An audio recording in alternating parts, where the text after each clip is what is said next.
There was a wager, and Robert lost me to his twin brother. I acted like I didn't know a thing and got tangled up with his brother all night. The next day, blushing, I asked Robert to help me buy some ointment. Where does it hurt? He frowned slightly, his voice low and cold. I whispered shyly, "You were too rough last night, you actually hurt me." Robert clearly froze for a moment, but I stepped forward, gently hugged him, and teased him sweetly on purpose. "But last night, you were so different from before, and I really liked it." Chapter 1. I give up. Rose is yours tonight. Robert loosened his tie, leaned back, and slouched lazily on the sofa. Sitting opposite him, Domingo's half-face was hidden in shadow. His voice was low. "Are you willing to let go?" Robert laughed casually. "It's rare to see you, big brother, actually glance twice at a woman. Since you like her, of course I have to give her up." Domingo didn't answer, so Robert spoke again. "But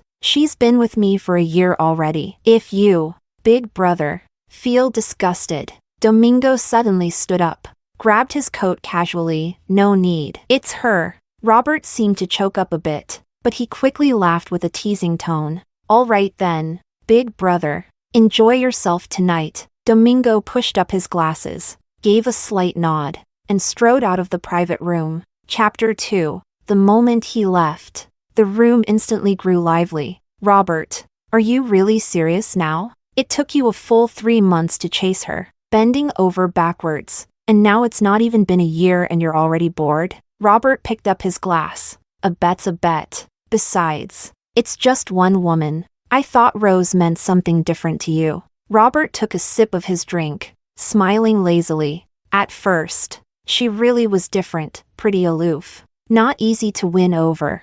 But now, she's no different from those other women. Still, in front of me, she's as obedient as a dog. How about it, Robert? Next time, let me have a turn?" Robert suddenly went cold and slammed his glass down. The guy was so startled he just gave an awkward smile. Someone else asked, "But Robert, if Robert actually gets close to her, what will you do?" "I won't. My big brother? He's not interested in women, and his obsession with cleanliness is ridiculous." "Well, it's hard to say. Last time Rose wore that skirt that showed off her legs, he definitely stole a few glances." Robert snorted coldly. "He just hates women who flaunt their looks." "Wanna bet?" "Robert, you in?" Robert let out a scoff.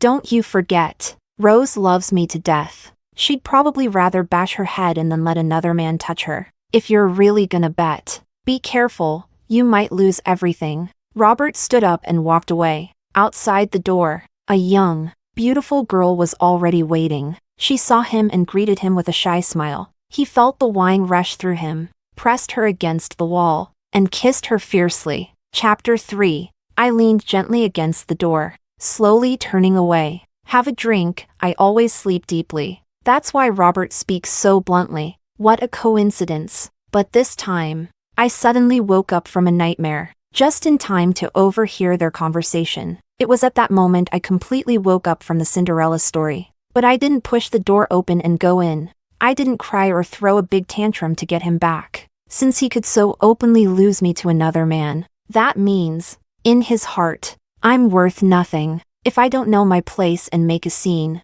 I'd be humiliating him. Guys like them, born into power and privilege, crushing me would be as easy as squashing an ant. I blankly went back to the bedside and lay down again. I pulled the covers over me but still felt a shivering cold all over, until the door to the room was pushed open. I heard a man's footsteps drawing closer to the bed. What followed was a faint scent of fresh pine wood. So unfamiliar, a scent Robert never had before. I quietly clenched my fists and closed my eyes tight. The blanket covering me was gently pulled away. Then I was completely lifted up. "Rose, go back home and get some sleep." The man's voice was a little deeper than Robert's. Really tempting. I just pretended I didn't know anything. I opened my eyes, hugged him softly, and acted all spoiled. "Robert, why did you just get here?" His body clearly stiffened for a moment. When he spoke again, his voice was even deeper. "Have you been waiting long?" "Ugh, my head really hurts. A little sobering soup later will fix you right up." He held me as we walked out, His arms strong and steady. His steps were steady and sure. I buried my face in his chest, letting that subtle scent drift into my nose. You smell really good tonight, do I? Yeah, even better than before. Do you like it?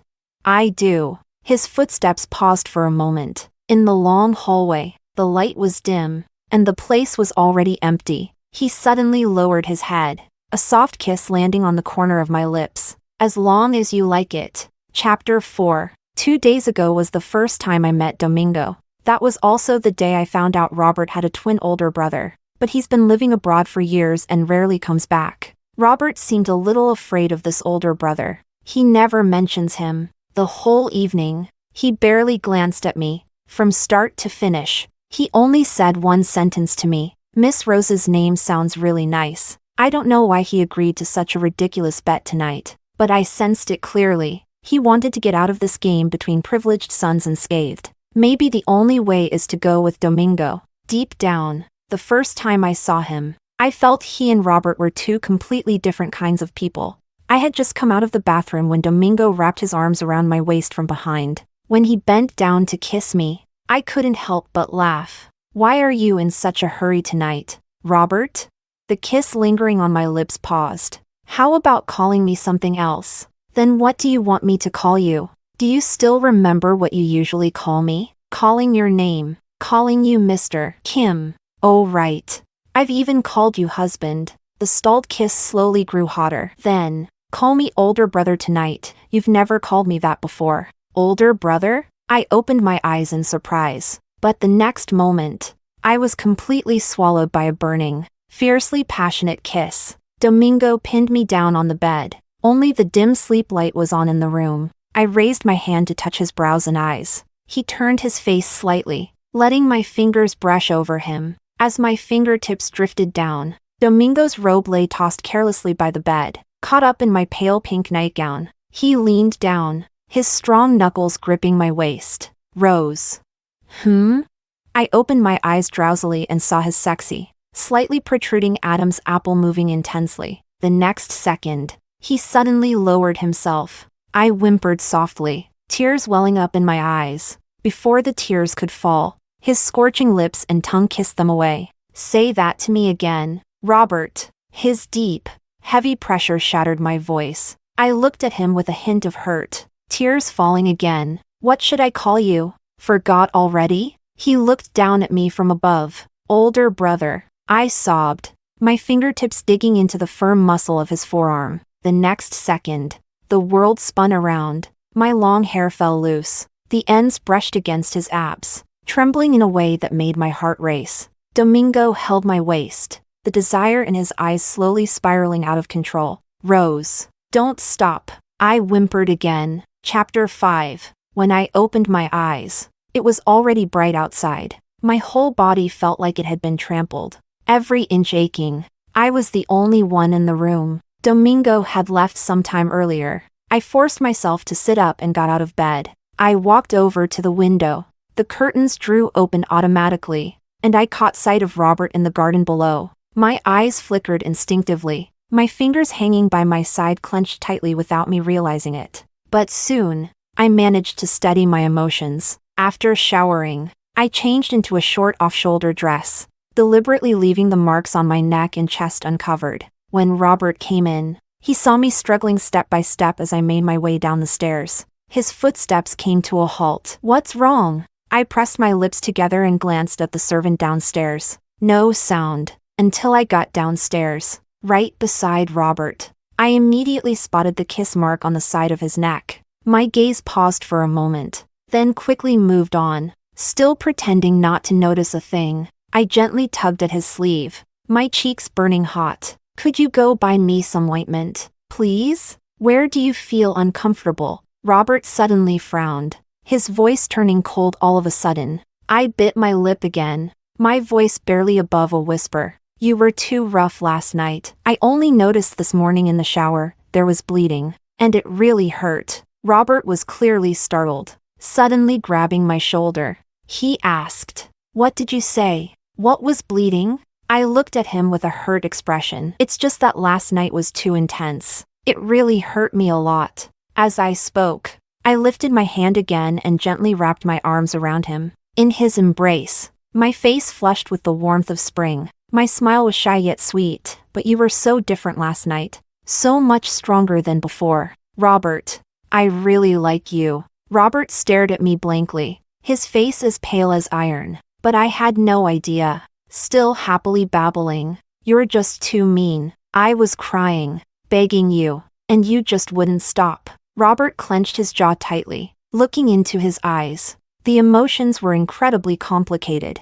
After a long moment, he suddenly let go and pushed me away. I'll go get you some medicine. Wait at home. I watched him turn and rush off. The smile on my face slowly faded away. Chapter 6. I had the kitchen prepare my favorite food. Halfway through eating, I heard a car outside. I put down my knife and fork and walked over to the floor-to-ceiling window, just in time to see Domingo getting out of the car. Actually, the two of them aren't that hard to tell apart. Domingo is a bit taller than Robert. His build is also straighter and more solid, but he doesn't wear glasses. He's wearing a black business suit similar in style to Robert's. At a glance from behind, they still look very much alike. I pushed open the door and stepped outside. When Domingo looked over, a sweet, shy smile spread across my face. She stumbled a little as she walked toward him. Robert, where's my ointment?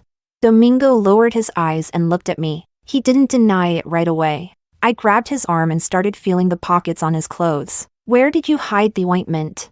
When I reached the pocket of his dress pants, he suddenly pressed down on my hand. What ointment? He asked, his voice a little hoarse. I stomped my foot. Cut the act, I told you. You hurt me last night. Domingo didn't say a word, only his Adam's apple, wrapped tightly by the collar of his neatly buttoned shirt. He rolled over sharply again. He looked a bit annoyed, his brows knitting together slightly. He raised his hand again to loosen his tie. Then he lowered his eyes to me and said, I just remembered. I need to check the wound before I can tell the doctor what ointment to use. Robert, I blushed instantly. Domingo's gaze drifted from the side of my neck down to my chest. It traced inch by inch over those flushed kiss marks. His eyes seemed to be burning with fire. That fire felt like it was burning me too. You actually almost knocked me off my feet. Why be shy, Rose? It's not like I haven't seen you before. I'm not talking to you anymore. I shot him an angry glare and turned to walk away. But Domingo grabbed my wrist firmly. All right.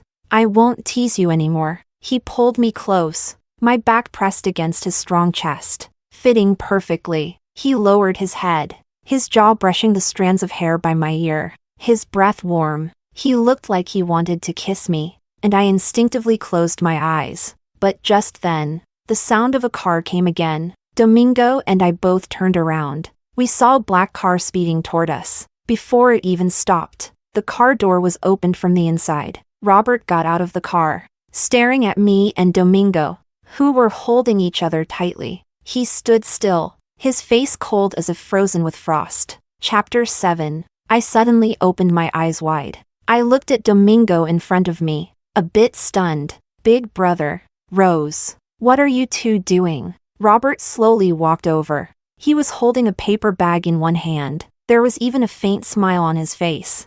Big brother? I looked terrified, fumbling as I pushed Domingo away. Robert, I mistook you for someone else. Big brother wasn't wearing his glasses today, so I thought he was you. By the end, my voice was trembling with tears. Even the rims of my eyes were red. I stood there awkwardly, my face full of panic and unease. Robert yanked me behind him and shot me a fierce glare. Rose, you're so dumb, you can't even recognize your own man. I'm sorry. I choked back a sob, biting my lip as I stole a glance at Domingo. Big brother, I'm sorry about earlier. I really mistook the person. Domingo glanced at me. It's not your fault. Twins get mistaken for each other all the time. Then he looked over at Robert. His voice was calm but carried a subtle edge of warning. Robert, you shouldn't have snapped at her just now. Robert gave his usual lazy smile. Who told her she was dumb? You've shared a bed for a year and still can't tell her apart. She's only met me once, so it's normal to mistake me. Robert raised an eyebrow. All right.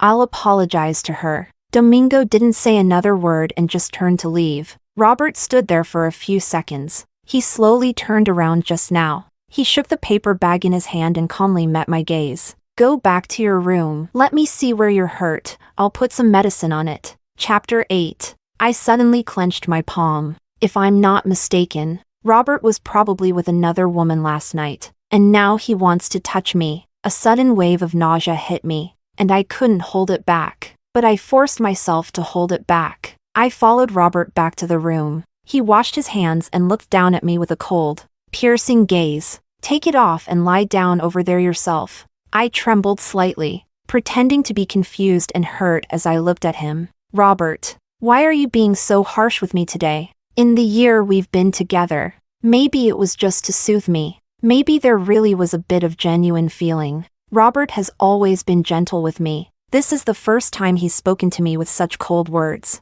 Are you still mad that I mistook you for Big Brother? No. Robert suddenly cut me off. You're overthinking it. I'm just worried about your injury. Is it still bleeding? Let me see. His voice softened again, just like before, but I only felt a strange kind of fear. Actually, when Robert first chased me, I kept saying no. In the end, I agreed because I was scared. Someone told me on purpose. Robert had a girlfriend before. She was a dancer, really aloof. Robert chased her for a long time before he finally won her over. That girl thought she was the true love who tamed his wild ways. After they got together, she really started acting a bit spoiled. Robert probably liked her a lot at first, so he was pretty lenient with her little tantrums. But within half a year, he must have gotten tired of it. He quickly found a new target. That girl went absolutely crazy when she found out. She even smashed Robert's car,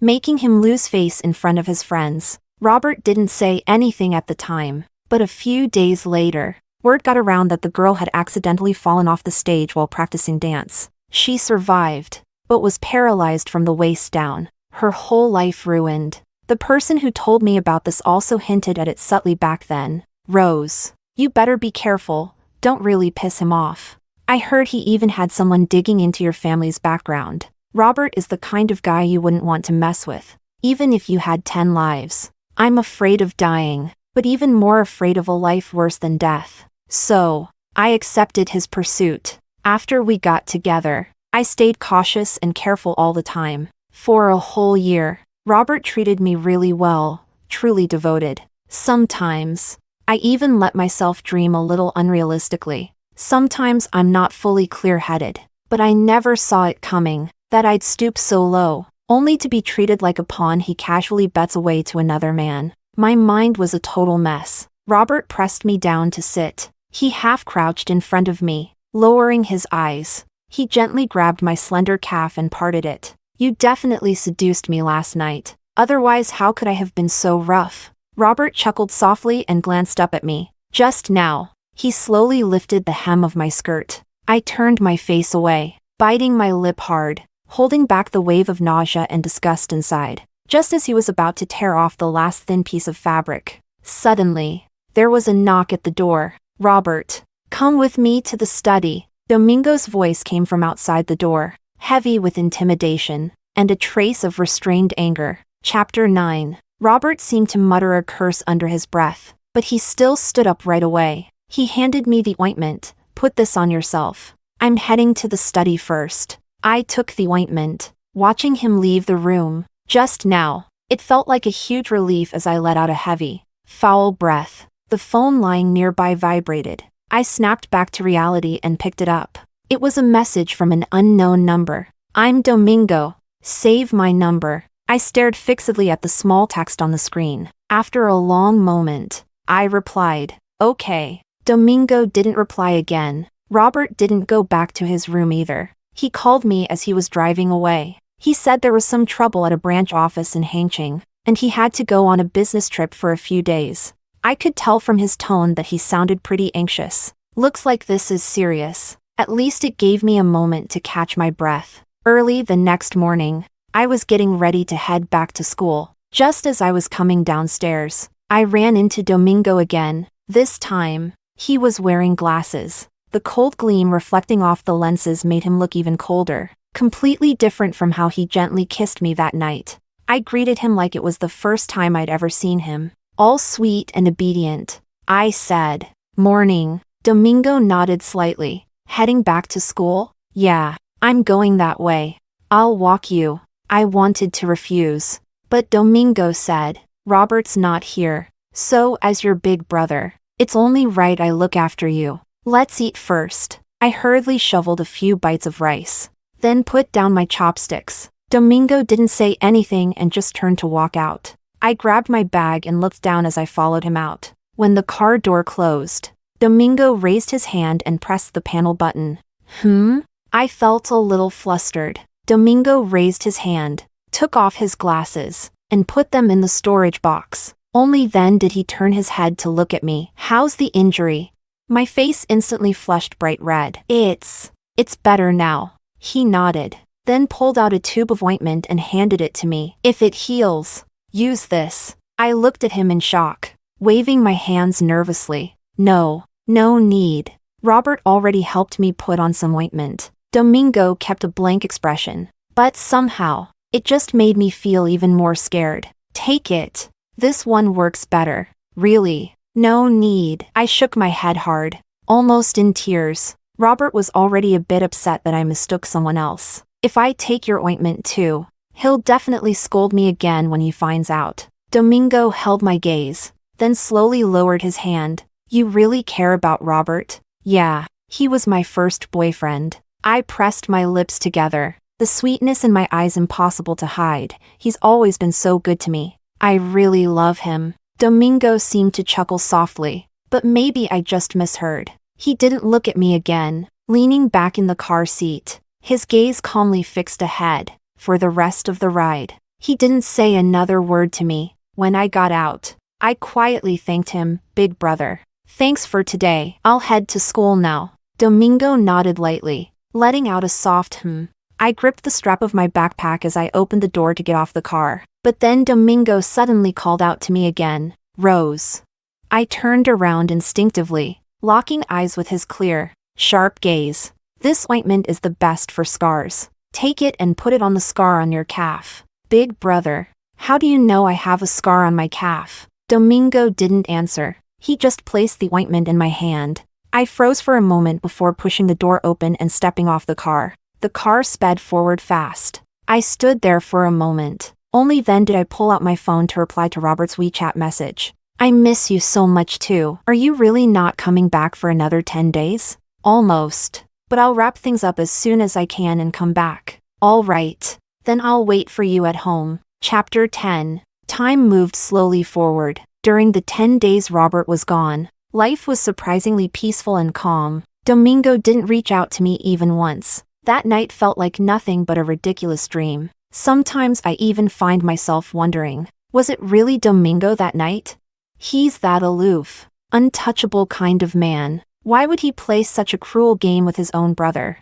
Friday afternoon, Robert called to say he'd be back in Jingyuan tonight. He told me to wait for him at home. I packed up a few things and took a car back to Jingyuan. After showering, I lay on the couch scrolling through my phone, waiting for Robert, but I ended up falling asleep while waiting. I don't know how long I'd been out when the sound of the door opening woke me. Still groggy, I sat up and saw a tall figure walking toward me against the light. Then came that cold pine scent from Domingo that filled my nose. My heart suddenly clenched. He stepped closer, without his glasses, just like that night. Exactly the same. I reached out to him, asking for a hug, and the moment Domingo bent down to hold me, I tilted my face up and kissed his chin, softly whining and complaining. Why are you only just back? I've been waiting forever. I'm exhausted. Domingo's breath seemed to catch. The arms holding me suddenly tightened. The grip was so strong I couldn't help but let out a sharp sound. Leaning against his neck, I bit him lightly. You hurt me again. I've only been good for a few days, so you're not allowed to bully me again tonight. Robert. Chapter 11. What did you just call me? Domingo grabbed my chin. I couldn't fight his strength, so I turned my face away to avoid looking at him directly. His hot breath brushed against my nose, burning. My eyelashes fluttered, and my soft lips were kissed. That first kiss was gentle at first, but it quickly turned into a storm. Do you miss me? He gently squeezed my chin with his fingers, making me part my lips just a little, so he could kiss me even deeper. "I miss you," I answered, a little unsure. Domingo pressed again. "Miss who? Say it clearly." "Miss Robert." Suddenly, he bit my lips hard. "Kim." It hurt so much tears welled up, and I glared at him, feeling wronged, but the word Robert still hadn't escaped my lips. Before I could say it, a deeper, rougher kiss slammed my mouth shut. He didn't give me a moment to breathe, not even giving me a chance to fight back. The moment he completely overwhelmed and claimed me, he held my face, gently brushing away the tears at the corner of my eyes with his fingertip. "Rose, I'm asking you again, what do you call me?" I couldn't help but sob. "Older brother." In the end, I finally floated on the highest cloud. Domingo breathed heavily in my ear. "Do you like it when I treat you like this?"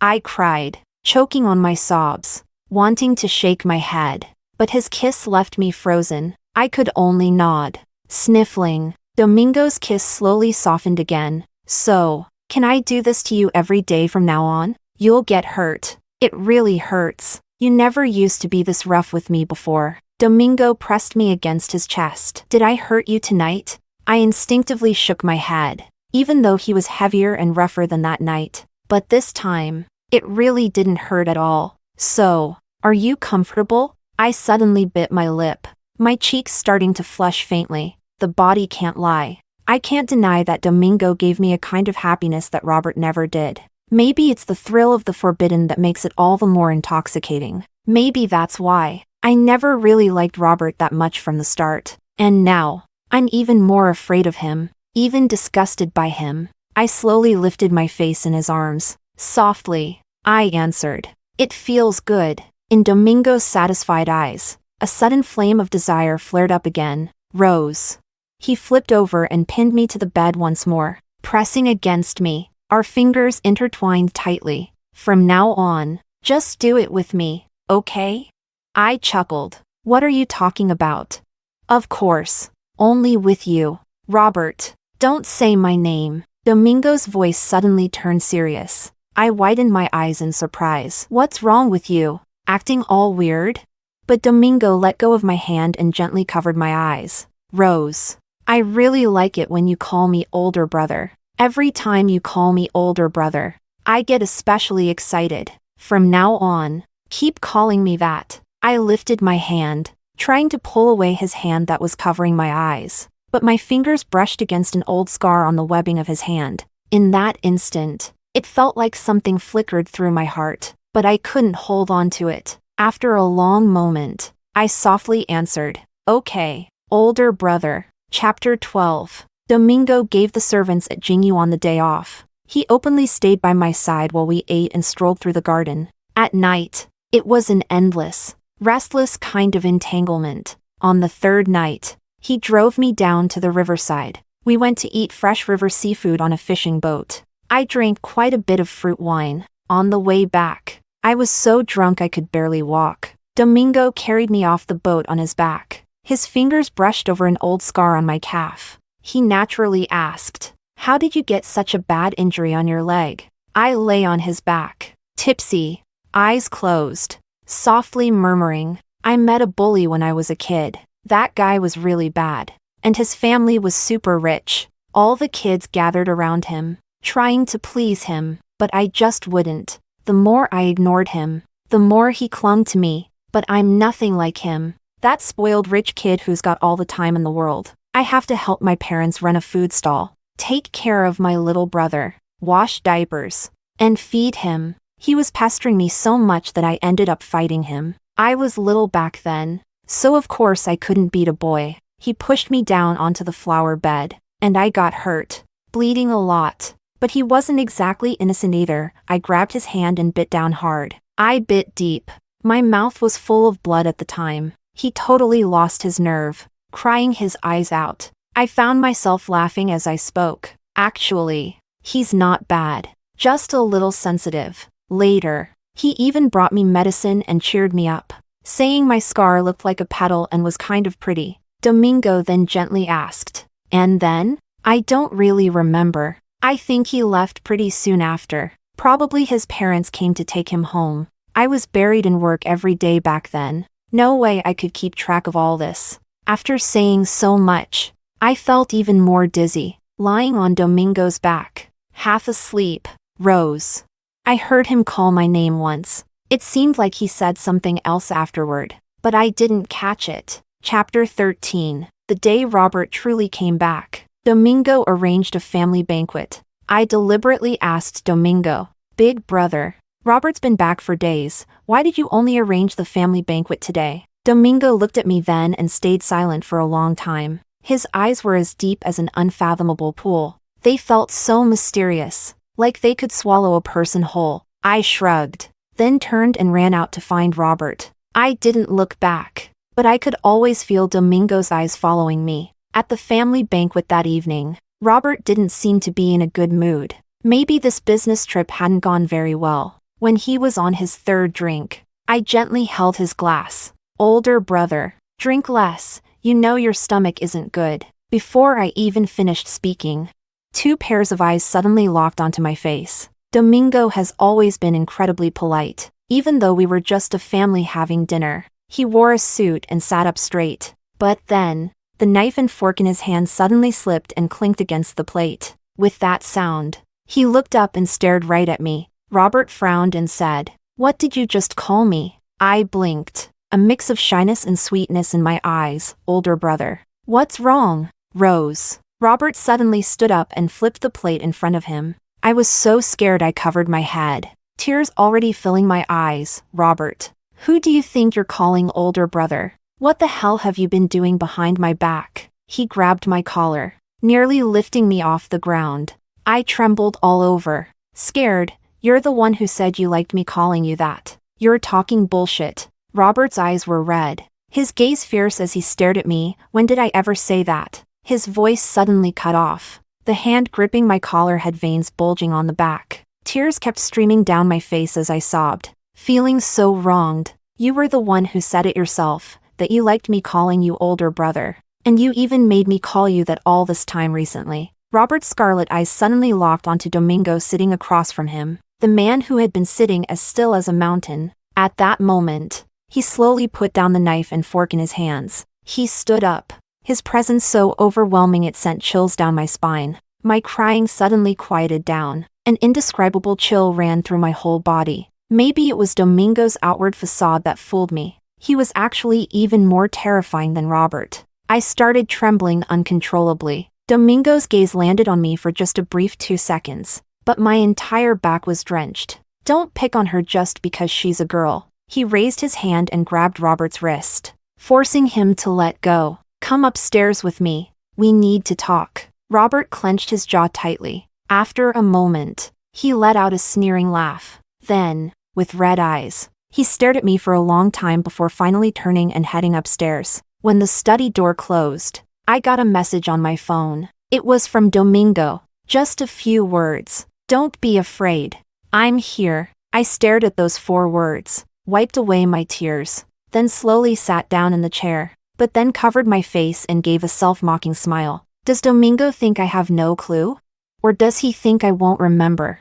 At the banquet on the day he returned home, someone congratulated him on his upcoming engagement. He didn't deny it, and a man about to get engaged, playing a game like this with his own twin brother, was probably just the last thrill before marriage. Or maybe it's about indulging in those dark little quirks hidden beneath a perfect exterior. But really, how innocent am I in all this?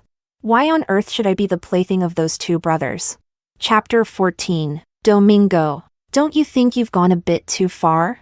Robert stared at the man in front of him, born of the same mother, twin brothers, but from the start, he was always the one who came up short in every way. Domingo, because of his extraordinary talents, won the favor and love of every elder in the Kim family. So naturally, when they grew up, he inherited everything without question, and he could only be a reckless, spendthrift playboy. So many envied him, but they had no idea. More than once, he was jealous of Domingo, even hated Domingo. Yet because of childhood shadows, he feared him deep down. This inner conflict tormented him, making it hard to eat or sleep.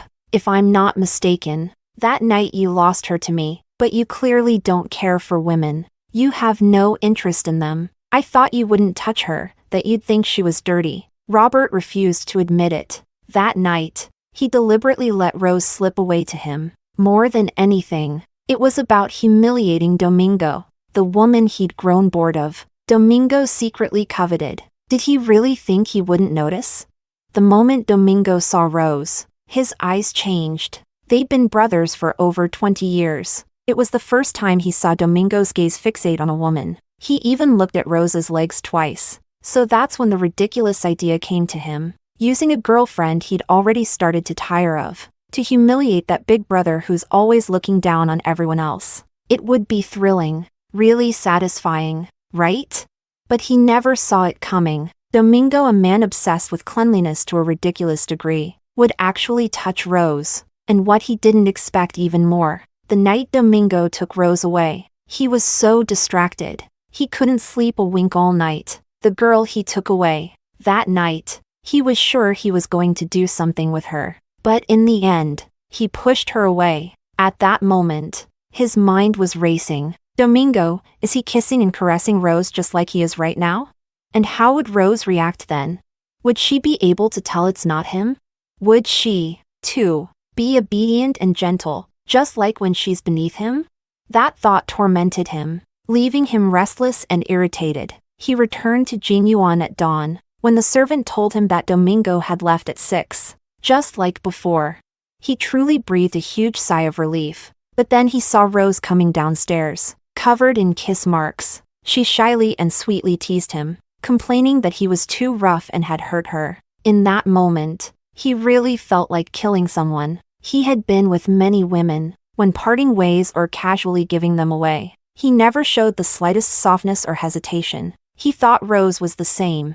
But at that moment, he suddenly came to his senses. She was different. From the very start, Rose was different from the rest. He had completely forgotten. Rose was the only girl he seriously chased after falling for her at first sight. He had seriously underestimated how much she meant to him. Chapter 15. You think she's dirty? Domingo suddenly stood up and walked over to Robert. This seemed to be the first time today he showed such a strong emotional reaction. For the first time.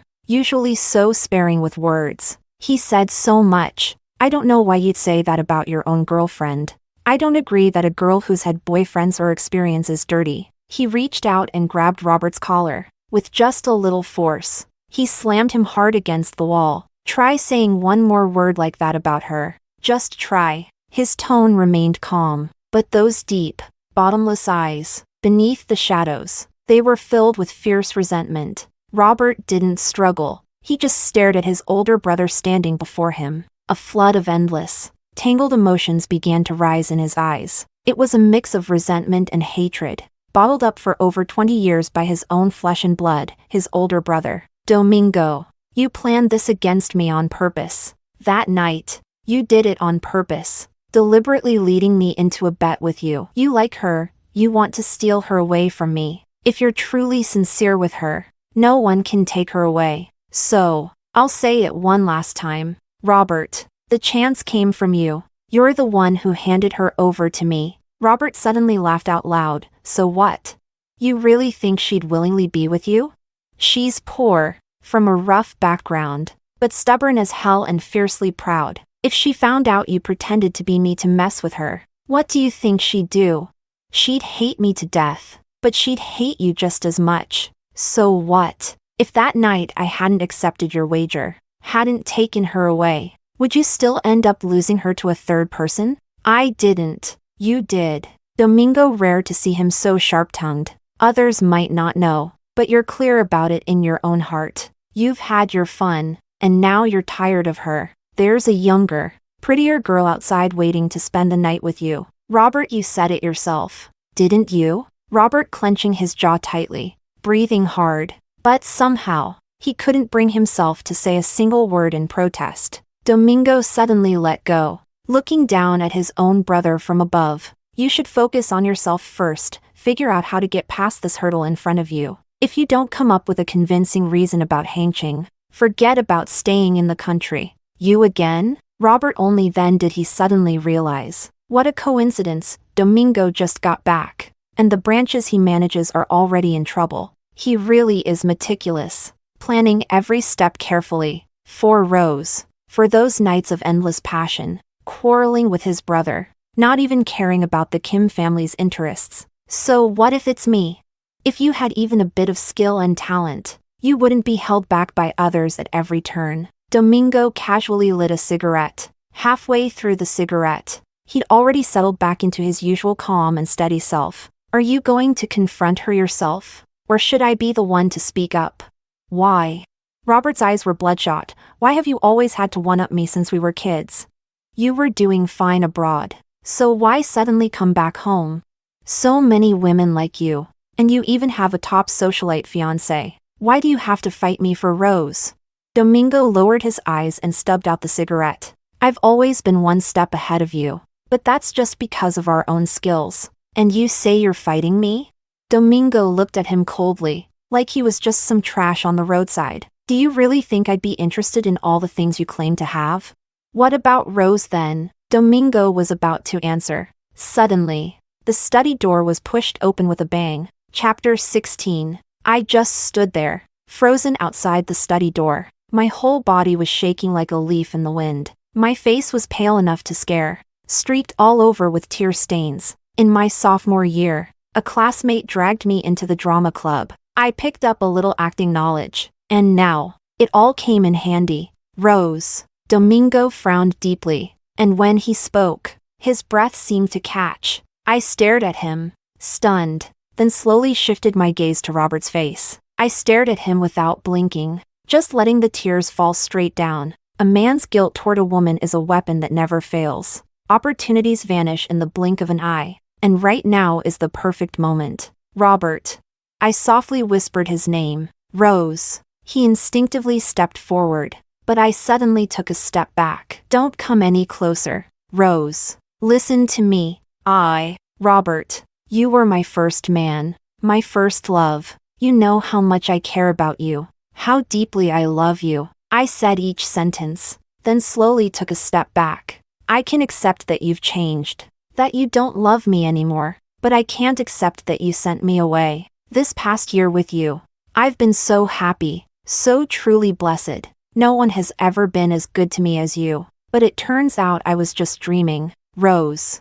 It's not like that. Please listen to me, I can explain. I gently shook my head, tears streaming down at just the right moment. Robert. My dream is over. From now on, I won't dream anymore. As the last word fell, I suddenly turned and ran toward the terrace on the second floor. Below the terrace was a small garden. The gardener had just loosened the soil yesterday. I had already calculated the distance from the second floor down to the ground. Jumped down, and landing on the soft soil, I'd only get a light injury, but the shock of someone jumping off a building to end their life would be pretty intense. And I was right. When Domingo and Robert came running after me, I jumped out the window without a second thought. Not a trace of hesitation, as if I'd made a firm decision to die. I heard them shouting my name loudly. I couldn't tell whose voice it was. There was even a kind of heart-wrenching pain in it. In that brief moment of falling fast, I laughed bitterly. Chapter 17.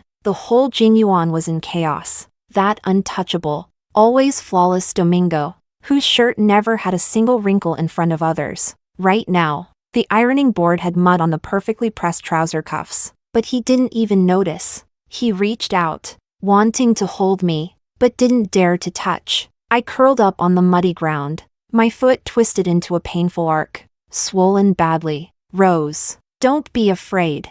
The ambulance is coming soon. Domingo struggled to keep himself calm, but when he spoke, his words still showed his anxiety and panic. I lay on the ground, closed my eyes, but bit my lip hard, not even willing to cry out in pain. Robert seemed startled by the way I looked. He stood to the side, his whole body stiff like a clay statue. The ambulance siren wailed in the distance, getting closer fast. Only then did I grit my teeth through the sharp pain of my broken bone and slowly open my eyes. I'm not going to the hospital. Don't save me. I said each word clearly, sweat pouring down my forehead. I looked at Robert, biting my lips until they cracked and bled. He trembled all over, his eyes red as he stared at me. I don't want to see you anymore. Robert. Rose. Robert's voice was hoarse as he slowly stepped forward. I immediately looked away. Then I looked at Domingo. The moment I looked at him, tears suddenly poured down fiercely. I don't want to see you anymore either. Domingo. There's a physical pleasure between a man and a woman. That man will always have a bit of softness in his heart for that woman. That little softness is exactly what I want. Go to the hospital first. Rose. Be good. If you don't agree, I won't go to the hospital. Now's not the time to be stubborn. Domingo pressed his throbbing temple. Let the nurse carry you to the stretcher. Don't move. Rose. But I wouldn't listen. And at the broken leg, the skin tore open and blood started to flow. That blood slowly trickled over the old scar on my calf, staining that faded flower red. Domingo's pupils suddenly tightened, and in an instant, his whole face seemed to drain of color. Don't move. He looked at me steadily, his voice barely above a whisper, like a petal silently falling in the dead of night. I promise you, Robert and I won't show up in front of you anymore. I mustered all my strength and smiled at Domingo. The sharp pain hit again, and as I slipped into unconsciousness, I said my last words to him. I'll only trust you this once. Chapter 18. That day in Jingyuan, Domingo made that promise in front of a crowd. So, during all these days I was in the hospital,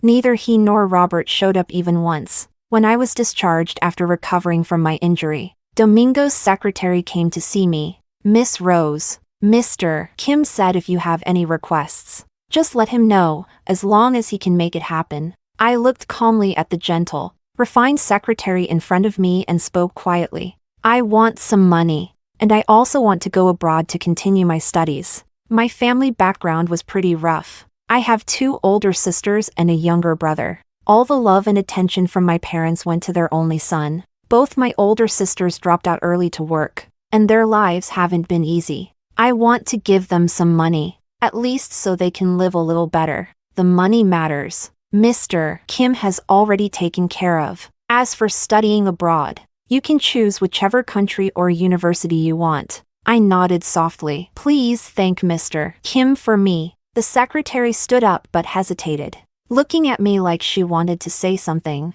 After a moment, she spoke again. Miss Rose, is there anything you want to say to Mr. Kim? I lowered my eyes, staring at my slender wrist. It felt like with just a gentle bend, it could snap, just like any ordinary girl. Like me, to them, I'm nothing more than a toy they can casually trade around. Domingo Kim might actually like me. Maybe there's a little bit of genuine feeling, but true feelings mean nothing when family wealth and interests are at stake. I shook my head. There is. The secretary's face immediately brightened with joy. I looked up and smiled at him. Please tell Mr. Kim that I wish him peace and success for the rest of his life. Miss Rose? The secretary looked a bit surprised. Is that all? But I had already laid down. He couldn't stay any longer and had no choice but to turn and leave. When I was discharged, I saw Domingo's car. It was parked not far away, the windows tightly shut. I couldn't make out who was inside, but he should have been able to see me clearly. He was quite the gentleman, though, keeping his promise and not coming forward to bother me. And I didn't look back either. Chapter 19. Domingo just sat there, motionless in the car, watching her walk away, step by step, until she disappeared from sight. The secretary asked cautiously, Mr. Kim, do you want to catch up? There's still time. Domingo Kim waved his hand. No need. Just go back. The car started and slowly merged into the main flow of traffic. Domingo leaned back against the car seat, closing his eyes. Through the gentle bumps, after days without sleep, he seemed to finally drift off. It was like he was back to that night again. Robert had already found out about the bet beforehand. That's why he, out of character, went to that ridiculous party. Out of character. He made a bet with his younger brother. He couldn't just stand by and watch her stay in the dark. Was handed over as a bet. Actually, that night, he never planned to do anything to her. But she held on to him. She quietly pressed her face against his chest. She said he smelled really nice. He couldn't hold back and leaned down to kiss her. And she didn't resist at all. She even responded willingly. His selfish desires and greed took over in that moment. He shamelessly thought, then I'll just use Robert's identity to have her once. But some things, some people, are off limits. Once you've had the first time, you'll want a second, then countless more. He lost control. Seeing Robert scold her, hearing Robert say he'd take her back to his room to personally treat her wounds, the last string in his heart snapped completely. He thought, then let himself fall all the way, even if, in the end, she would sentence him to death. But he never expected she would break ties with them so decisively. She said she never wanted to see him again. Domingo suddenly opened his eyes. I lowered my eyes to look at the old scar on my tiger's mouth. The year she bit him fiercely. She said the same thing back then. Chapter 20. The second year studying in America. I ran into one of Robert's old friends on a street abroad. He insisted on dragging me along and treating me to a meal. Of course, Robert came up during the meal. I heard his older brother was supposed to send him abroad, but somehow, he ended up staying in the country. He's much more steady now. Seems to have a real focus on his career. My friend cautiously asked me. It seems like he hasn't had a new girlfriend in a while. Once at a party, someone casually mentioned you, and the look in his eyes at that moment. TSK.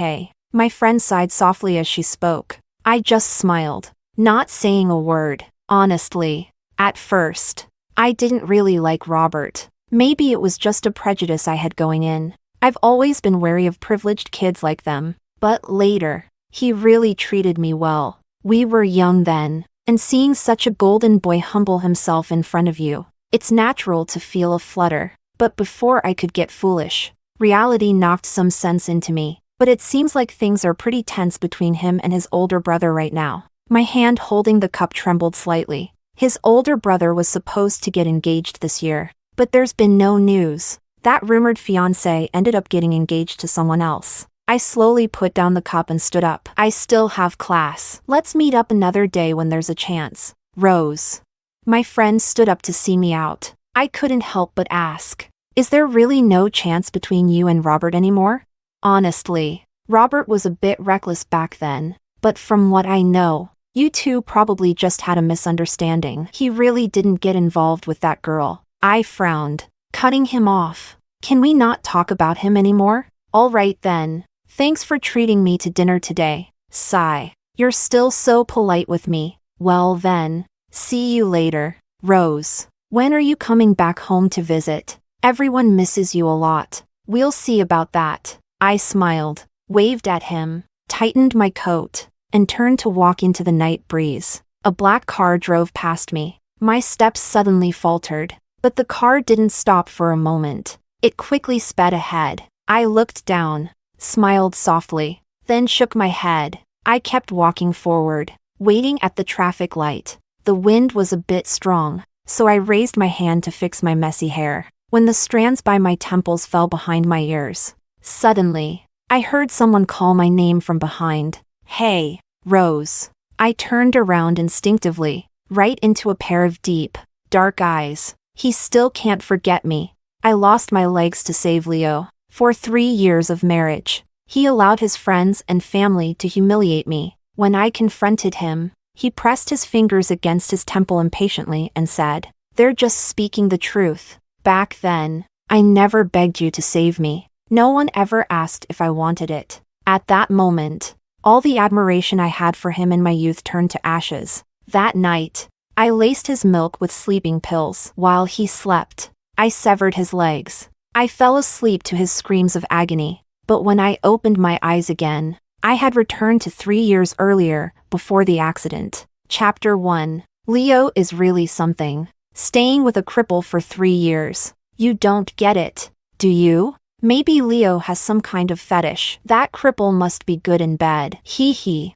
I think Julia is just manipulative, tying Leo down for life with one leg. Laughter filled the private room in the hotel as I stood outside the door, clenching my fists. The laughter finally died down, and then I heard Leo's deep voice. That's enough. Someone feigned surprise. No way. Don't tell me you're actually in love with that cripple? There was a long silence before I heard. How could I be? What I mean is, I don't have any weird fetishes. Honestly, It's exhausting seeing her every day. If it weren't for what happened 3 years ago. Julia? What are you doing here? The door to the room opened, and all eyes turned to me, mocking, pitying, but not surprised. For a moment, Leo looked flustered and guilty. He strode toward me, his tone full of blame. You know your condition. What are you doing here? Sitting in my wheelchair. I met his gaze and silently raised my phone. You told me to come an hour ago.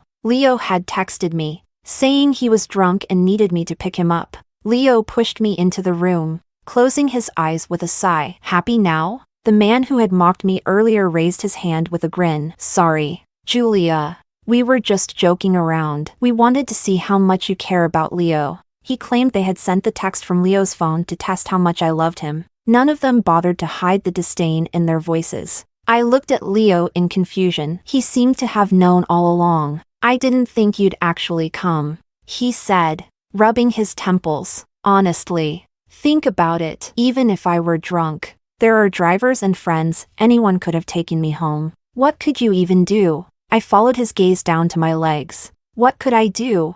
Rush out the door in my wheelchair the moment I got his text? Beg the driver to carry me into the cab?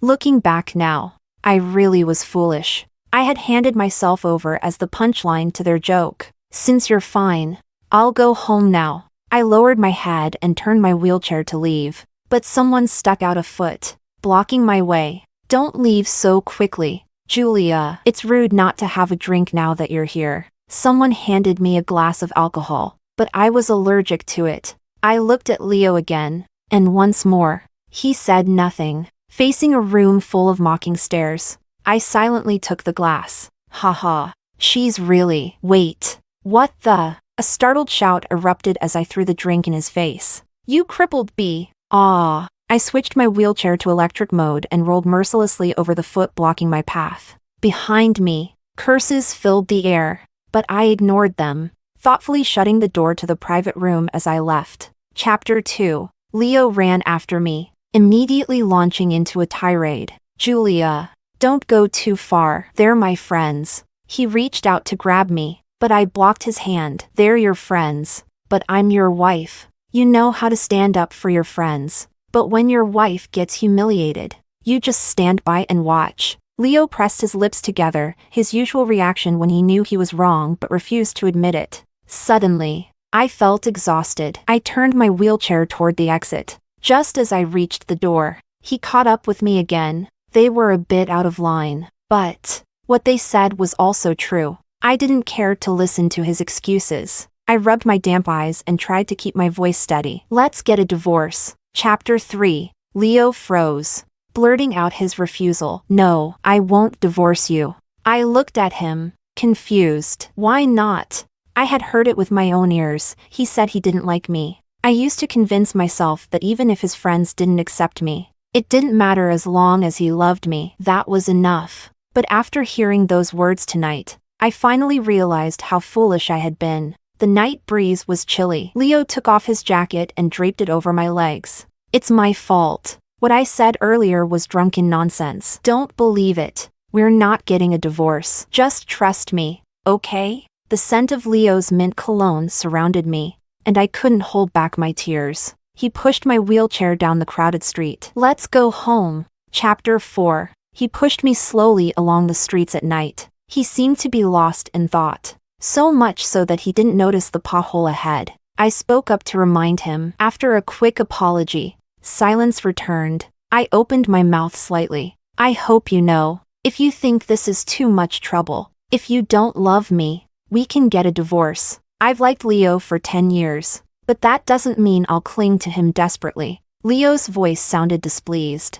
I already said we're not getting a divorce. Julia. I closed my eyes and said nothing more as memories from the past kept surfacing. 3 years ago, when the lab ceiling collapsed, I instinctively pushed Leo out of the way. I saved him, but I was hit and lost consciousness. That day, I had planned to confess my feelings to him, hoping to end my 7 years of unspoken love with an answer. When I woke up from the coma, the first thing I saw was Leo's reddened eyes. Julia, do you have a death wish?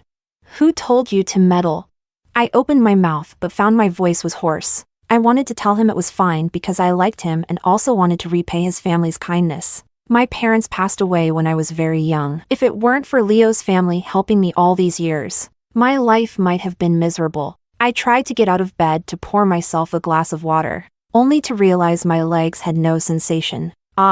Leo's eyes filled with even more guilt. He grabbed my hand. From now on, I'll be your legs. Julia, let's get married. I admit that moment, I was overwhelmed by happiness. Okay, Leo, actually, I've liked you for 7 years. Leo held my hand tightly without saying a word. I instinctively ignored the faint reluctance in his eyes. Chapter 5. When I woke up in the morning, Leo was already gone. On the bedside table was a glass of warm milk he had prepared for me. Work has been busy lately. Don't wait for me to have dinner. I took a sip of the milk. It was sweet, but I never liked sweet milk. The sound of loud banging came from outside, followed by a sharp voice yelling, "Good morning, sis-in-law."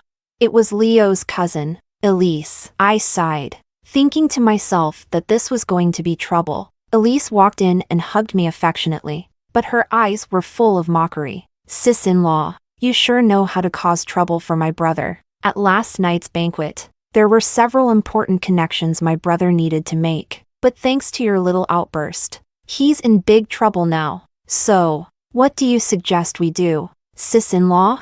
I looked at Elise calmly. You can tell Leo to divorce me. After the rush of happiness faded, I occasionally sensed Leo's helplessness. He always kept a polite distance from me. Even his friends weren't always like this toward me. I actually understood. They were just voicing what Leo couldn't say. So I had suggested more than once that if this was all because of gratitude, it wasn't necessary, we could get a divorce. But he always refused. Elise sneered. You don't seriously think my brother isn't divorcing you because he likes you, do you? She forcibly dragged me into the wheelchair. I struggled, but it was useless. What can a cripple do to resist? She leaned close to my ear and whispered with a laugh. Come on, let's go watch the show. Chapter 6. Elise's so-called show turned out to be Leo on a date with another girl. Through the glass window of the couple's restaurant, I saw Leo gently brushing a stray strand of hair from the girl's forehead. His eyes were overflowing with affection. Elise smirked and gestured toward them. See that? That's the person my brother actually likes. I couldn't understand. Then why won't he divorce me? I wasn't the one clinging desperately. Elise snapped. Isn't it because you manipulated him with that life-saving favor? If he divorces you, what does that make him? An ungrateful jerk. Stop acting so noble. Wasn't this all part of your plan? I couldn't comprehend why everyone thought saving Leo was some calculated scheme. I lost my legs. But he lost his freedom? The two inside were too absorbed in each other to notice me outside the window. I smiled and wheeled closer, tapping lightly on the glass. Elise froze, clearly not expecting me to do that. What are you doing? How amusing. She brought me here, yet expected me to simply watch and wallow in silence. It was too late to stop me. The two inside noticed us. Shock, panic. Leo quickly appeared in front of me. Julia, listen to me. He didn't know what to say and instead shot an accusatory glare at Elise. Why did you bring her here? Elise pouted in dissatisfaction. I felt bad for the real girlfriend. You two are the ones who've been in love for years. I froze. In love for years? But back when I was about to confess, I had subtly asked Leo if he had a girlfriend. He said no. Otherwise, I never would have had the courage. Julia, go home first, Leo said, scolding Elise before calling a car for me. Wait, I raised my hand to stop him. I'd like to have a chat with the lady inside. Julia, Leo frowned, clearly unhappy. I gently took his hand. You'd better listen to me, or I won't mind yelling in public and calling her a mistress. I'm disabled. I've grown immune to judgmental stares over the years. The only ones embarrassed will be you two. Leo's frown deepened, but he clearly cared about the girl inside. The next second, he pushed me into the restaurant. Leo, is this your wife? The one who saved you back then? The girl seemed to know about me. She rested her chin on one hand and smiled at me. Hello, I'm Clara, Leo's first love. Chapter 7. She acted like she had no ill intentions, just like the others, but it was all malice. Leo, can you take your cousin to sit somewhere else? I'd like to have a chat with Miss Julia. With just a few words, she took control of the situation. Leo led Elise to a nearby table, his worried gaze fixed on us.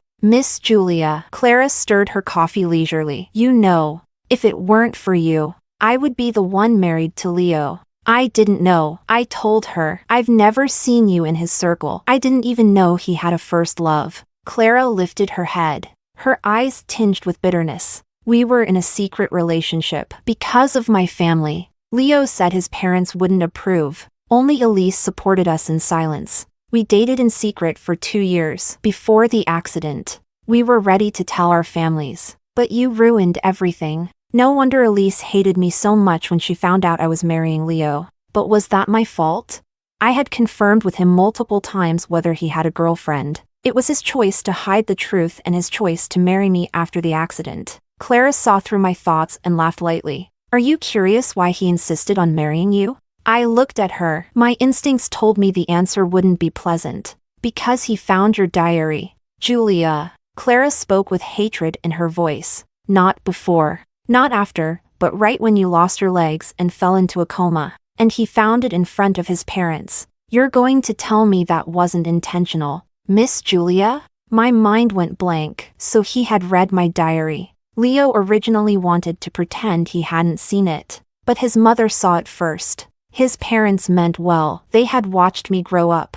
And our families had been friends for years. So that day, his mother asked him, "Do you like Julia?" She probably thought that if there were mutual feelings, then marrying wouldn't be a bad thing. But Leo took it as pressure from his parents. I'll marry her. He gave up Clara and married me because he thought he had no choice. So that's the truth. I thought back to how I had poured out my feelings. Thrilled to know Leo wanted to marry me. What a joke. He can divorce me now. But he hasn't. That's what I didn't understand. Clara sneered. Because you're useful. Leo is at a critical point in his career. If people find out he abandoned the woman who saved his life, what would they think?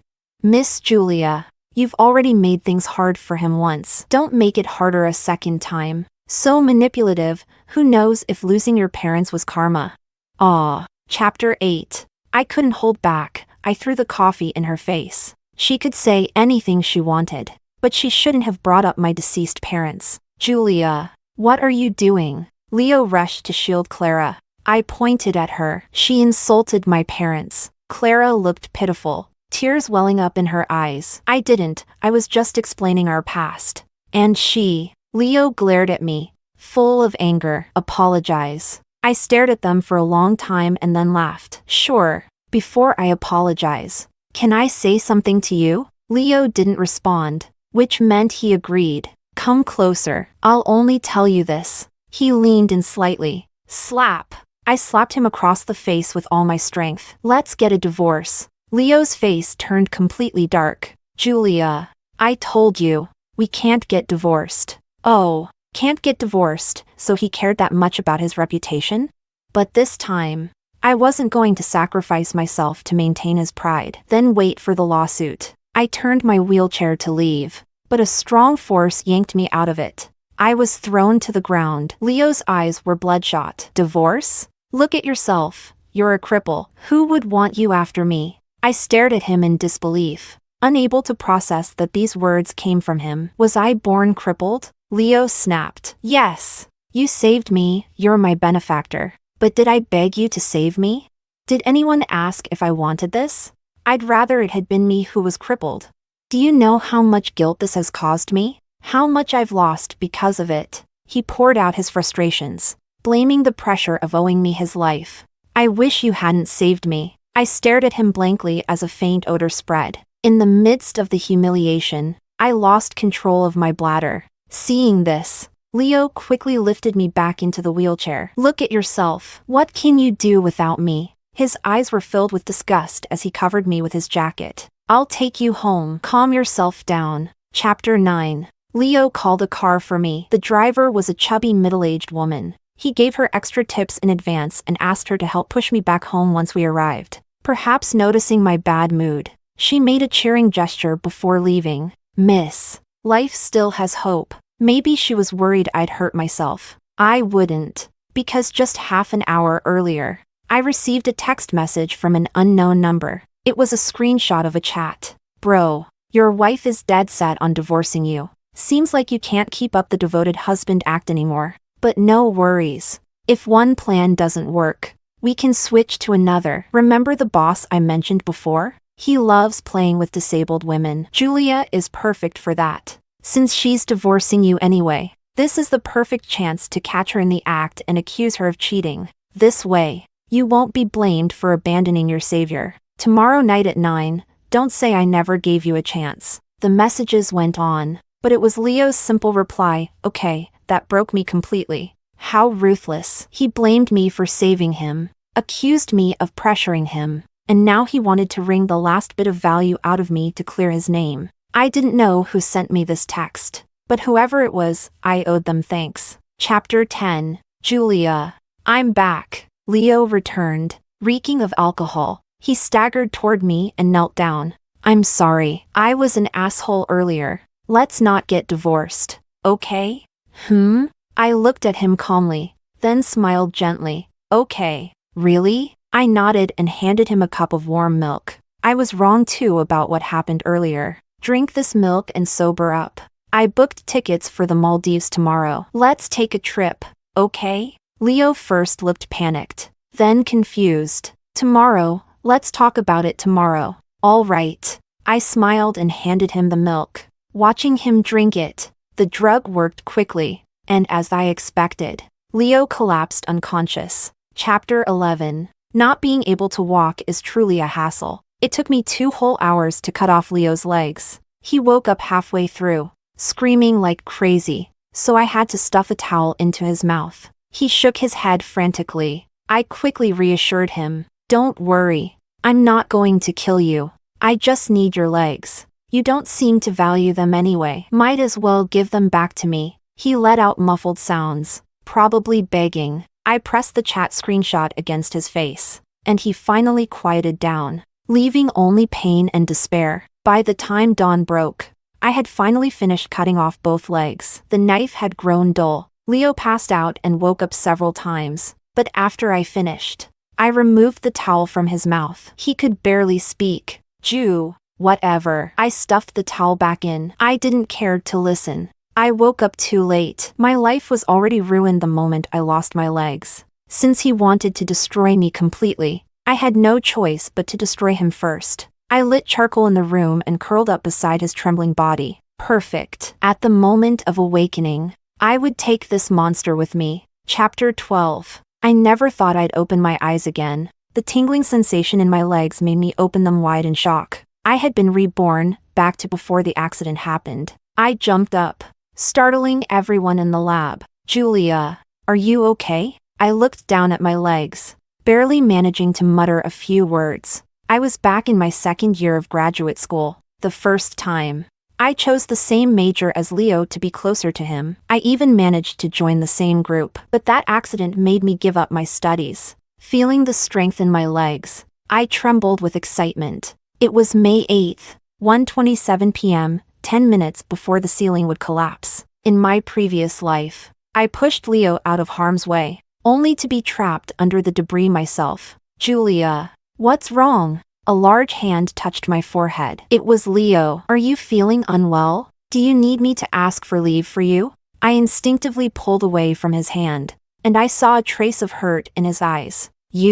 Our strange interaction caught the attention of the others. What's going on? Are the lovebirds fighting? I had always chased after Leo, and he never accepted nor rejected me, leading everyone to jokingly call us lovebirds. No. He has a girlfriend. We have nothing to do with each other. I denied quickly. In this life, I didn't want anything to do with Leo. Leo looked stunned by my quick rejection, especially when I mentioned his secret girlfriend. He lowered his voice. Julia, is there some kind of misunderstanding between us? I stared at him and suddenly understood what felt off between us. Leo had a girlfriend at this time, yet he still acted ambiguously with me. Even now, after I pointed it out, he refused to admit it. Did he want the thrill of an affair while keeping my affection too?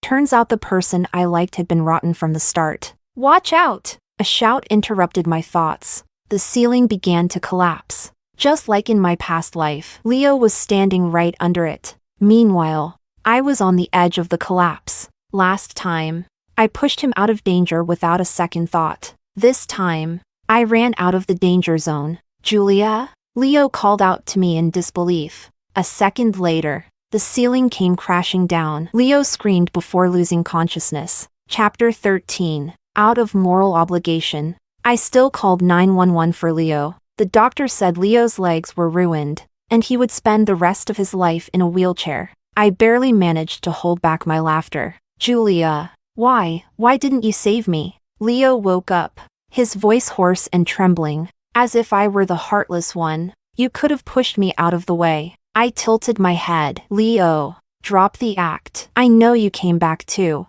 before we got married. Leo never called me Julia, and just now he asked why I didn't save him. Exposed. Leo's face flushed. He had tried to take the moral high ground and guilt-trip me. I sat beside him and gently patted his legs. Leo, your legs are useless now. Do you remember what you told me in the last life? Did I beg you to save me? Did anyone ask if I wanted to? I'd rather be the one who was crippled. I smiled at him. Didn't you say you didn't want to be saved? Congratulations. Your wish came true. You don't need to feel guilty about me anymore. You've only lost your legs. But now you can be free, no unnecessary responsibilities to bear. Leo froze, his face shifting through a kaleidoscope of colors. Julia, how did I not realize you were insane before? Can't you tell the difference between angry words and reality? His pathetic expression overlapped perfectly with the man in the last life who ranted about not needing me to save him. I saved him, and he blamed me. I didn't save him, and he still blamed me. Anger surged within me, and I slapped him across the face. You know I'm crazy, yet you dare talk back to me? Do you want to lose your legs again? Hearing that, Leo flinched. So much had happened in quick succession that he almost forgot how miserably he had died last time. I must have lost my mind. I hated women like you before. At least this time, we don't have to be tied together. That's a relief. He was desperately trying to salvage his dignity. Chapter 14. 10 minutes later, Leo's mother rushed in. Leo! His father was away on business and couldn't return, leaving his mother to bear the bad news alone. Auntie, don't be too upset. At least he's alive. Being alive is all that matters.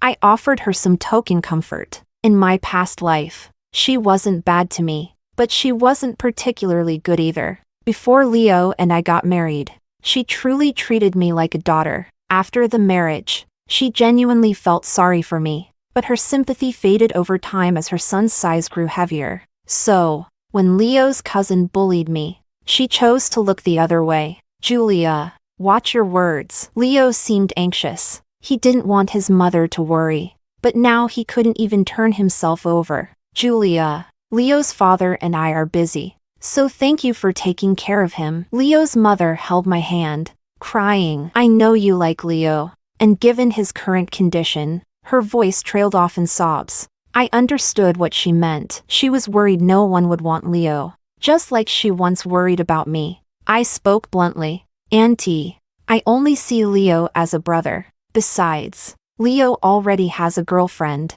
She looked at Leo in disbelief. Julia, is this true? Leo pressed his lips together. He hadn't planned to reveal the truth so soon, but I forced his hand. I added helpfully. I already informed her to come. I don't want to be a homewrecker. I hope you understand. Just as I finished speaking, Clara, dressed in white, appeared at the door. Her reaction was similar to Leo's mother, shock and tears. Leo's mother had met Clara before and didn't like her much, with 2 older sisters and a younger brother. Clara's family wasn't a good match for her son, but given the current situation, Leo's mother had no choice but to make an excuse and leave to buy food. Chapter 15. Leo. Clara's tear-streaked, delicate face evoked sympathy, but Leo avoided her gaze. Julia, you shouldn't have called her here. In this state, how can I? He couldn't finish his sentence as a yellow stain spread across the sheets. Clara instinctively took 2 steps back,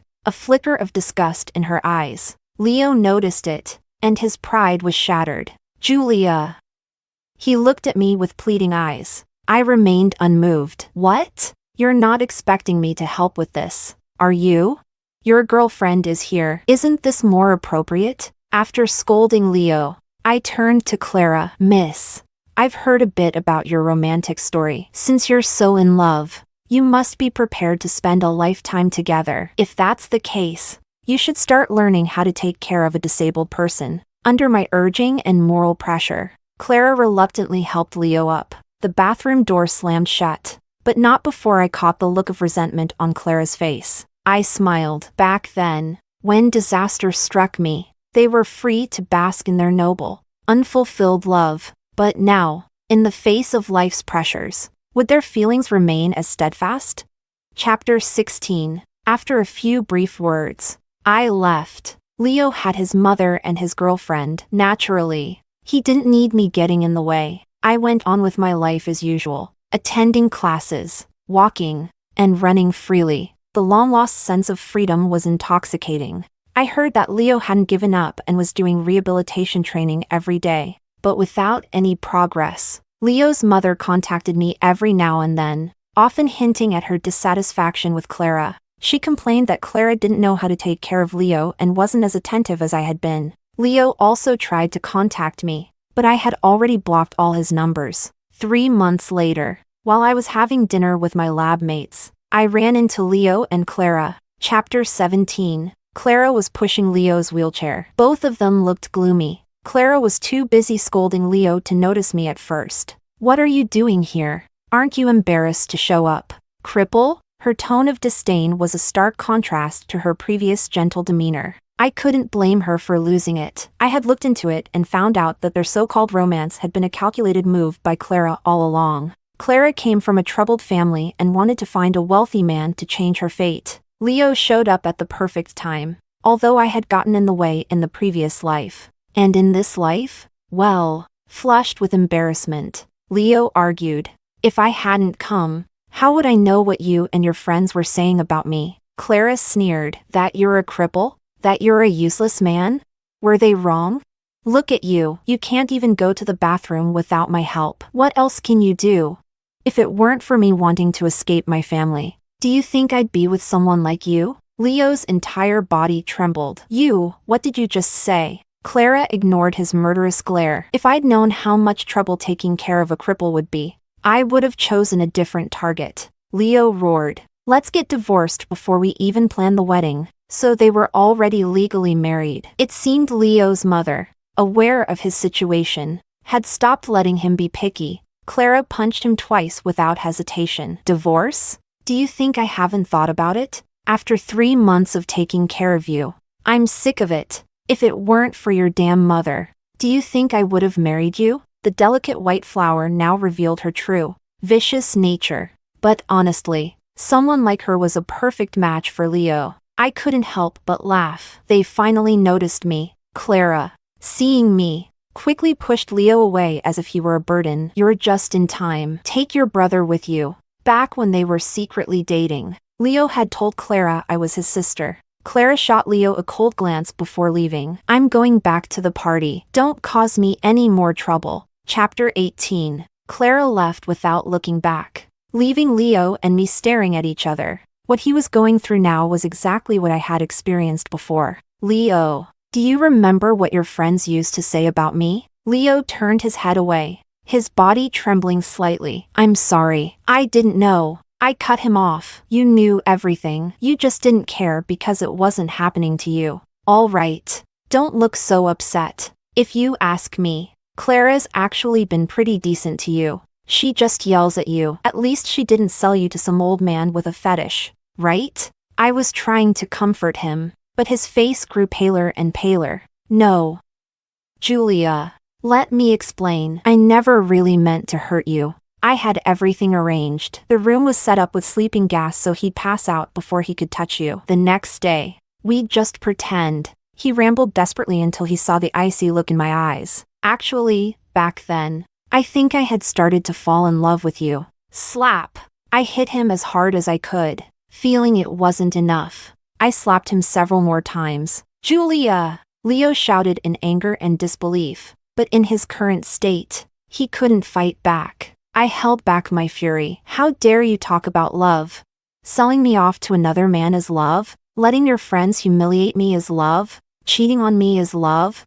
You don't love me. You're just a cripple now, abandoned by your so-called soulmate. And all you want is someone who'll worship you unconditionally. Do you really think someone as selfish as you is capable of love? Chapter 19. After that day, Leo never came looking for me again. My life only got better. Occasionally, someone would mention Leo and how miserable he was. I heard that Clara acted like a good wife in front of Leo's mother but treated him harshly behind closed doors, yelling, hitting, and belittling him. Surprisingly, Leo didn't fight back. He just took it. Maybe he really loved Clara. Elise called me a few times, treating me like her confidant. That Clara, I used to think she was so sweet and fragile. But who knew she'd turn out to be so cruel? Julia, I wish you were the one who married my cousin instead.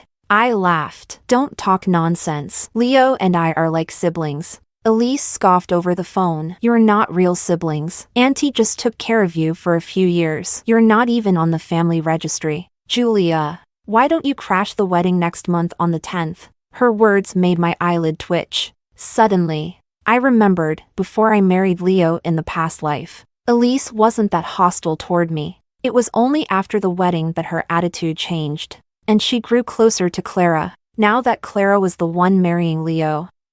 Could it be? I casually asked. Elise, don't tell me you. Before I could finish, Elise interrupted nervously. Of course not. How could I like my cousin? After a long silence, she mumbled, fine, maybe a little, but he's my cousin. So it's impossible. That's why I want him to marry someone good. Julia, are you sure you're not interested in him? I smiled and brushed her off, saving the recording as I spoke. I'll be there. Elise squealed in excitement. 1 month later, I showed up at the wedding. Chapter 20. I arrived at the wedding just as Clara was pushing Leo out to greet the guests. Leo seemed embarrassed and gritted his teeth. Did you really have to drag me out here? Clara smacked the back of his head. Say one more word, and I'll rip your mouth off. I didn't expect their relationship to have deteriorated this much. To be honest, the only reason they got married was because Leo's mom wanted to punish Clara. When Leo was healthy, his mom would never have allowed someone from Clara's background to get close to him. But now that Leo was crippled, families of equal status didn't want to marry their daughters to him. She had originally wanted me to be her daughter-in-law. But after Leo insisted on being with Clara, she couldn't bring herself to ask me to take him back. Clara's family loved money, so Leo's mom simply paid them 300,000 yuan to buy Clara. Her family happily took the money and handed over Clara's household registration. At first, Clara took care of Leo just for the money, but after being tricked into marriage and realizing she wouldn't get another cent, she felt trapped. Divorce? Not a chance. Wasn't it supposed to be a grand romance? Well, now they were stuck together. Leo spotted me. From a distance, his gaze lingered on my legs, filled with longing. Chapter 21. Leo's mom never showed up. It was a blatant slap in Clara's face. But what I didn't understand was, had his family already given up on him? Sitting at the relatives' table, Elise spotted me and flashed an okay sign. This was her plan, to play a video during the intermission showing moments of my past relationship with Leo. According to her, Leo still had feelings for me. He would feel regret and might even cancel the wedding in public. Not only would it ruin the wedding, but it would also humiliate Clara as much as possible. Of course, Elise conveniently left out how this would also put me in an embarrassing situation. Her intentions were too obvious, so I decided to quietly make a few adjustments of my own. Chapter 22. Well, isn't this Leo's little sidekick? A familiar voice. I turned around. It was Domingo, one of Leo's old friends who used to humiliate me. Tisk. TSK. Look at that expression, still hung up on a cripple. Huh? Do you have some kind of fetish? His words were vulgar and disrespectful, both to me and Leo. Domingo, if you don't want to eat this meal, then get out. Leo appeared beside me without me noticing and scolded his former friend. Domingo looked at him with disdain. Do you still think you're somebody important? Look at yourself, crippled, pathetic. Let me tell you something. Your dad already brought your 12-year-old half-brother home. I was surprised. So Leo's dad had an illegitimate son? It seemed Leo had truly been abandoned. As for his mom, forget it. Domingo, get out, Leo growled, teetering on the edge of losing control, but unable to stand up and hit him. Instead of leaving, Domingo casually sat down. Get out! What are you doing now, Leo? Clara stormed over and kicked his crippled leg. Are you trying to embarrass me even more today? She scolded Leo in front of everyone again. Give him a break, sis-in-law. Let the young master keep some dignity. Domingo laughed. Besides, his old flame is right here. He turned his gaze toward me. I hadn't planned to make a scene, but Domingo was just as despicable in this life as he was in the last. I grabbed a glass of red wine and threw it in his face. As he stared at me in shock, I warned him, say whatever you want about Leo, but keep your mouth clean around me. Otherwise, I won't hesitate to expose the shady things you've done. For example, that little favor you arranged for Leo. In the previous life, Domingo used to introduce girls to wealthy men with twisted preferences. That favor was the person he had lined up for Leo. Hearing this, Domingo immediately shut up, looking as meek as a mouse. Julia. Leo called my name, his voice choked with tears. I'm sorry, I didn't know life as a cripple would be so. Suddenly, the big screen lit up, interrupting Leo's apology. I saw Elise standing up excitedly. Chapter 23. Julia, why don't you crash the wedding on the 10th next month? Elise, don't tell me you. How could I possibly like my cousin?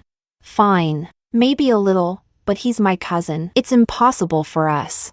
That's why I want him to marry someone good. The screen didn't show any visuals, but my conversation with Elise played loud and clear for everyone to hear. The already chaotic wedding turned even messier. Elise screamed for the video to be turned off, but Clara stormed up and started hitting her. She cursed loudly, and even several people couldn't stop her. I clicked my tongue in amusement. After all, how could a girl raised in a patriarchal rural family ever be a fragile white flower? Recalling our calm conversation at the restaurant, her serene and elegant demeanor, I couldn't help but feel it was all a farce. While the scene descended into chaos, I quietly slipped away, leaving behind Leo's desperate calls for me. Chapter 24. I heard what happened later from others. After Elisa's secret feelings were exposed, her parents had a huge fight with Leo's family. They blamed Leo, thinking he must have done something inappropriate to make Elise develop such misguided affection. Leo's already disappointed father finally gave up on him completely. Even his mother reluctantly abandoned him. Fortunately, the illegitimate son's mother had died early, so they decided to treat him as their own and build a relationship while there was still time. Clara was on the verge of a breakdown. Her reputation was ruined, and people openly called her a shrew. She wanted a divorce, but Leo's family refused to let her go. They believed Leo's downfall was all because of her. If she hadn't bewitched Leo, they thought he and I would have been the perfect couple. With my feelings for Leo, how could I not have saved him during that accident?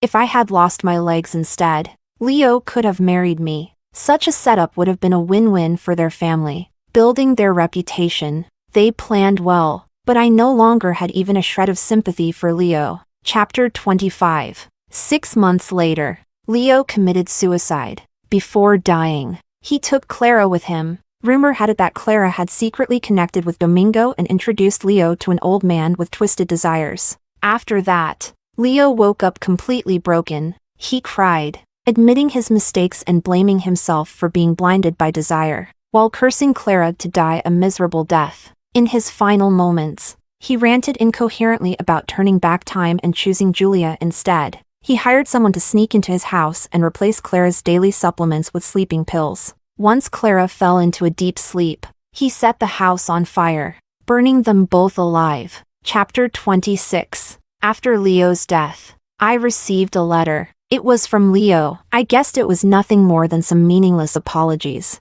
I didn't even bother to open the envelope. I threw it straight into the trash. Another chance?